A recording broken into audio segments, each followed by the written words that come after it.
If Newcastle fans deny reality of takeover, the club will be a pariah. I wasn't surprised to read that critics of the Newcastle United takeover are being targeted by a social media account which the CIA linked to a Saudi official involved in the murder of Jamal Khashoggi, the dissident journalist. Investigators have established the extreme measures that Mohammed bin Salman's regime and its army of Twitter trolls take to intimidate opponents online, and I suspect that I have been a victim of their work myself. Ever since I called out Newcastle fans for turning a blind eye to the potential repercussions of the club's takeover by an investment fund linked to the Crown Prince, I have been subject to abuse online from accounts that look suspiciously like Saudi bots. This is how sportswashing works, and it is important to stand up to its insidious tactics. Too many of my fellow Newcastle fans are embracing a murderous dictatorship which bombs children and crushes democracy. They are reducing Saudi atrocities to issues, while that minority of supporters who choose to oppose the new ownership have been called virtue-signaling snowflakes. This cannot go on. The longer Tyneside refuses to confront the reality of this deal, the more implicated in the Saudis' dirty business it will become. Newcastle will turn into a pariah of the game. Every atrocity that the regime commits from now on will be associated with our club. Is their money worth it? No amount of what about the owners of Manchester City and Chelsea will cut it. Newcastle fans say they are powerless, but are we really? Fan power defeated the European Super League. A minority of Manchester United fans decided the Glazers' takeover of the club was the final straw and formed a fan-owned club. FC United is now the largest fan-owned football team in the UK. The Newcastle PR machine is working overtime to win hearts and minds.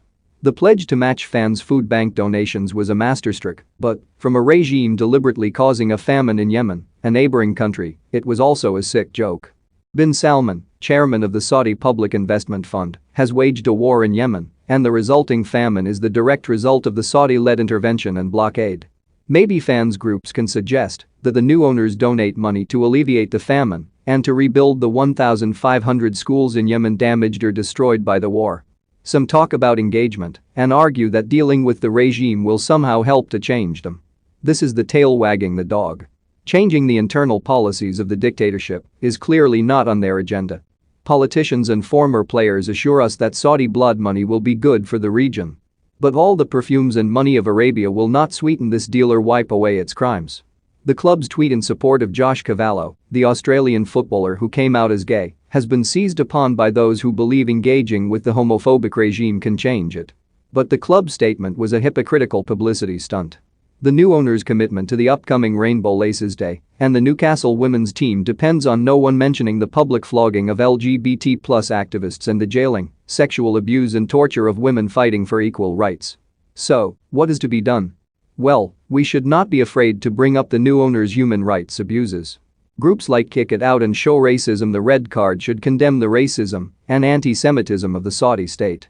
One club fanzine asked, how can the Saudis be anti-Semitic if they aren't business with people of a Jewish background? This is how sportswashing works. Outside Saudi Arabia, the regime will get into bed with anyone if it helps their rebranding. Political representatives should support the 51% golden share model of fan-led club ownership. Instead, we have had the excruciating sight of Nick Forbes, leader of Newcastle City Council, begging the regime for an audience to discuss investment. Most of us were born Toon fans. We have lived through the highs and lows of the 52 years since the club last won something. For our loyalty and passion, we deserve success. We deserve the joy of seeing someone in a black and white shirt